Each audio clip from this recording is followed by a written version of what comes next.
नमस्कार, astro insights with Richa में आप सभी का स्वागत है। मैं हूं डॉक्टर ऋचा शुक्ला। मुझे बहुत प्रसन्नता हो रही है कि आप लोग मेरे वीडियोस को देख रहे हैं और साथ ही साथ मेरे साथ अपनी ज्योतिष के जो भी कंफ्यूजन्स हैं या जो जिज्ञासाएं हैं उनको शेयर कर रहे हैं। ये मेरे लिए बहुत ही प्रसन्नता का विषय है कि आप लोगों का ज्योतिष में इंटरेस्ट है। और सच्चाई तो यह है कि ज्योतिष एक ऐसी विधा है जो आपको जीवन में सच मानिए बहुत बड़े मार्ग दर्शन का काम कर सकती है। लेकिन ये तभी संभव होता है जब आप इसको अच्छे से समझें, इससे अनड्यू लाभ उठाने की कोशिश ना करें। आप अपने कर्म के पैटर्न को अवश्य समझें, तभी आप ज्योतिष का फायदा उठा सकते हैं।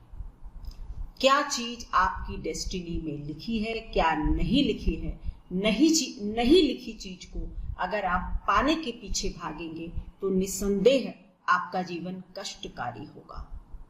और बहुत संभावना है कि लोग आपकी इसी कमजोरी का फायदा उठाएं और आपको ज्योतिष का नाम लेकर छलते चले जाएं, ठगते चले जाएं।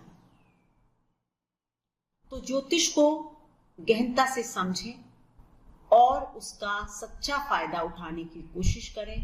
सच्चा फायदा यही है कि ज्योतिष आपके मार्ग को प्रशस्त कर सकता है, आपको एक रास्ता दिखा सकता है, टॉर्च बेयरर बन सकता है। चलिए अब मैं एक प्रश्न लेती हूँ। एक दर्शक ने मुझसे, जब मैंने नवांश के विषय में शायद एक वीडियो बनाया था, तो उसमें एक प्रश्न आया कि अगर नवांश इतना इम्पोर्टेंट है तो फिर क्या प्रेडिक्शंस नवांश को देख कर ही करने चाहिए। इसी तरह के डाउट आप लोगों को करने चाहिए, तभी आप ज्योतिष सीख सकते हैं। जब मैंने आपको ये समझाया था कि नवांश के क्या रहस्य हैं, नवांश की क्या आवश्यकता है, इम्पोर्टेंस है, शास्त्रों में क्या बताया गया है, लेकिन मैंने ये कहीं भी नहीं कहा कि प्रेडिक्शंस नवांश पर करने चाहिए।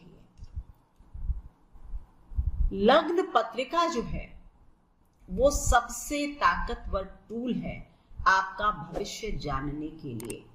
बाकी सारे डिविजनल चार्ट्स जो होते हैं वो हर एक भाव के, कहते हैं ना, डिसेक्शन कर दिया गया, डाइसेक्शन करके खोल के रख दिया गया और फिर आप उसमें देख लें कि कहाँ क्या है। तो डिविजनल चार्ट से हम उस स्थान से रिलेटेड प्रॉमिस को समझ सकते हैं। जैसे कि अगर हमको करियर देखना है तो हम D10 को अवश्य खोलेंगे और उसके बाद ये देख लेंगे कि इसके D10 में, यानी जो कि 10वें घर को देखने के लिए होता है, नवांश होता है, इसी तरह दशांश होता है, तो हम D10 को खोल लेंगे और ये देख लेंगे कि इस व्यक्ति के 10वें घर का कितना पोटेंशियल है। ठीक है, 10 में से कितने नंबर इसको मिल रहे हैं, 5, 6, 7, 8, 10 कितने मिल रहे हैं। बस इतना देखकर, और डिविजनल चार्ट्स को देखने का तरीका यही होता है कि आप अगर D10 खोल रहे हैं तो आप लग्न पत्रिका के 10वें घर के मालिक की स्थिति को सबसे पहले D10 में खोजें कि लग्न पत्रिका का दशमेश D10 में कहां बैठ गया, केंद्र में है, त्रिकोण में है, 6, 8वें 12वें में है, कहां है। उसकी स्थिति आपको आपके करियर की पोटेंशियल बता देगी। लेकिन आपको प्रेडिक्शन का बेस लग्न पत्रिका को ही हमेशा रखना है। अगर कोई कारण से हमको दिख रहा है कि भाई लग्न पत्रिका में काफी अच्छे प्रॉमिस दिखाई दे रहे हैं, बट सामने बैठा वाला आदमी कह रहा है कि मेरी लाइफ में ऐसा नहीं हो रहा, तो बहुत जरूरी है कि आप एक सपोर्टिव हॉरोस्कोप, जो कि D10 होगी, उसको खोलें और ये देखें कि कहीं ऐसा तो नहीं कि लग्न कुंडली में जो सब कुछ ठीक ठाक दिखाई दे रहा है वो D10 में प्रॉमिस बहुत वीक हो रहा है। तो आप ये कह सकते हैं ऐसे व्यक्ति से कि भाई आपको जो प्रगति है उसकी एक लिमिट आप उसको बता सकते हैं एक लिमिट तय कर सकते हैं कि देखिए आपके कर्मों के अनुसार आपको 10 में से 6 नंबर मिलते हैं। 6 को 6.5 तो किया जा सकता है, 6 को 10 नहीं किया जा सकता।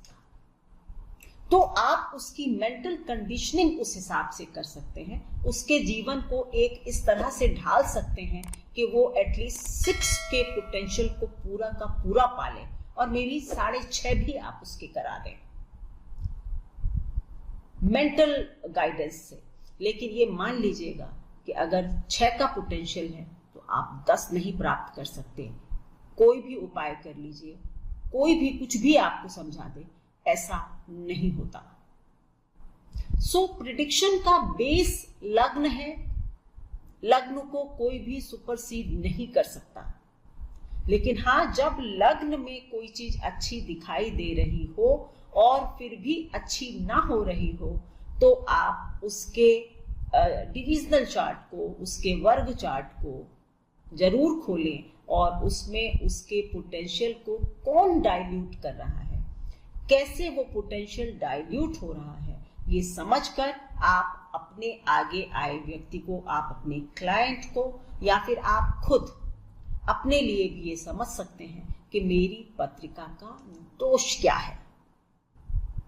सो डिविजनल चार्ट्स हमको हमारी ग्रोथ की लिमिट बताते हैं, वो आपको एक क्लियर पिक्चर दे देते हैं कि इसी तरह से नवांश पर प्रेडिक्शंस नहीं किए जा सकते। और वैसे भी मैंने देखा है कि नवांश जो है वो कारगर होता है सेकंड पार्ट ऑफ लाइफ में। 36-37 साल के बाद नवांश की स्थिति स्ट्रांग हो जाती है और ज्यादातर इवेंट आपकी लाइफ के नवांश के हिसाब से टेक प्लेस करते हैं। ये मेरा अपना एक्सपीरियंस है। मैंने हमेशा आप लोगों को कहा है कि ज्योतिष स्वयं से सीखनी होती है, कोई आपको ज्योतिष सिखा नहीं सकता। ज्योतिष के लिए प्रैक्टिस एक ऐसी चीज है दैट मेक्स यू परफेक्ट।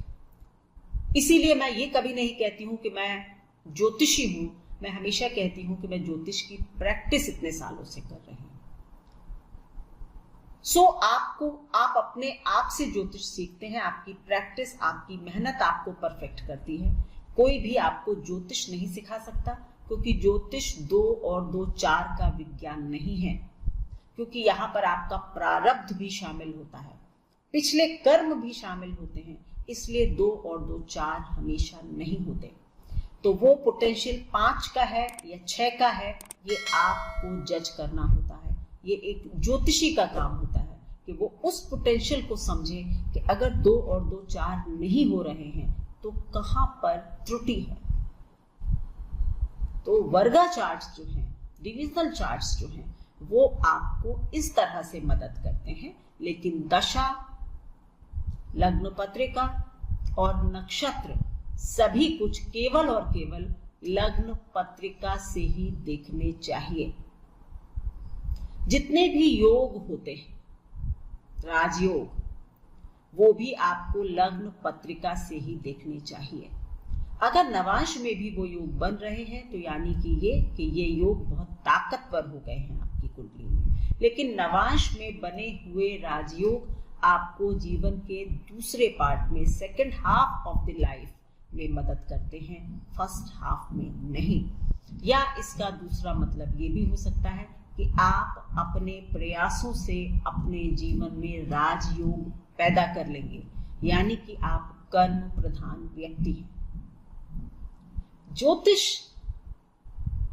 एक समग्र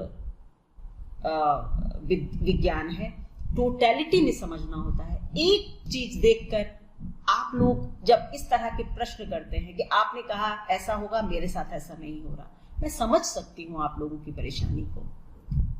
लेकिन मैं बार बार कहती हूँ कि ज्योतिष को बहुत सारे फैक्टर्स इन्फ्लुएंस करते हैं, इसलिए एक चीज को देखकर प्रेडिक्शंस नहीं किए जाते।